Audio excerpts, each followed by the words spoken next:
Tune in to Overcomers TV on your favorite app or streaming platform. It's time to overcome. Well, I first learned about the camera place was way back in 2009 when I was living in Brown Sub, and I was married, and I was working, and I was dipping and dabbing on drugs, and I went to this place over here, the detox place over here on 27th and 30-something Street, and I went over there to detox for 7 days, but they had no bed space, so I met a green shirt over there, City of Miami green shirt, which was a lady. And I went to talk to her. She said, well, I could get you to the Miami Rescue Mission, to a program. So I said, let's go. And I came here for the first time in 2009. Well, I'm born and raised in Miami, Florida, in the neighborhood we call Overtown. And the name that my mother gave me, Dennis, during my upbringing, my elementary school and my first 1 or 2 years of junior high school, I didn't like that name because they was calling me Dennis the Menace because I had freckles, and I wasn't a bad kid during that time. But the little that I know, I became Dennis the Menace. You know, the one that's in the newspaper, in the comic book, he just a comic. But I've been living the life of Dennis the Menace in a bad way. Well, the day Jesus became real to me, I was 14 years old in 1974 when I was incarcerated in Okeechobee, Florida School for Boys. And we had to pray every night before we go to bed, but I ain't had no prayer. I didn't know how to pray. So I went to church and they gave me this little booklet, this little Bible with John Wayne and Roman Road. And I was reading that every day, and they got the sinner's prayer in there. And I learned that sinner's prayer, and I should say that sinner's prayer every night. And I think that's when Jesus became real to me, because I think that's when I gave my life to Christ. You know, not knowing what I did, but you know, I always believed it in God, I always believed it in Jesus because of my upbringing from my parents.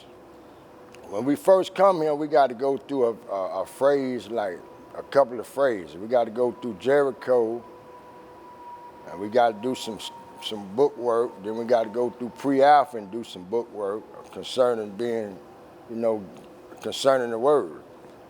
And then we in alpha. Now it's teaching us, alpha is about teaching and training us to become disciples. To go out in the highways and the byways and to compel people to come into the house of God, come into a relationship with God, you know. And it's been very good for me and a lot of more brothers who have went through the phase of alpha. Yeah, I done met some guys come here because they had a financial problem, they couldn't handle their money.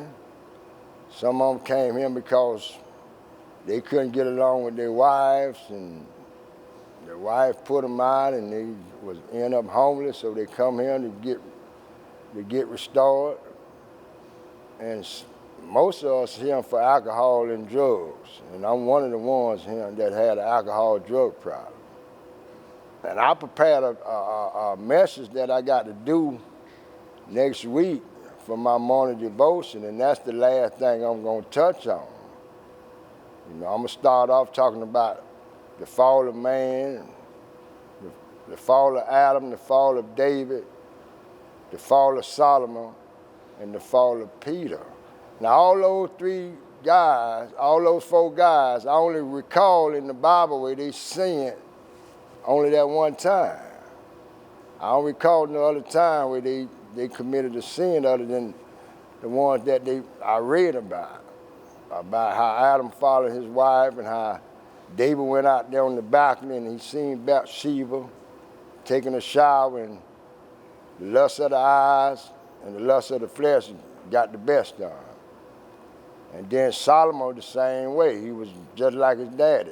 The lust of the eye, lust of the flesh. God told him don't mess with those strange women, and he did it anyway. But Peter is a different situation. You know, he walked with the Lord for 3 years, and And he thought he was something like me. When I get to a certain level, I think I got this thing whooped. I think that I can handle, situation and circumstance that come my way.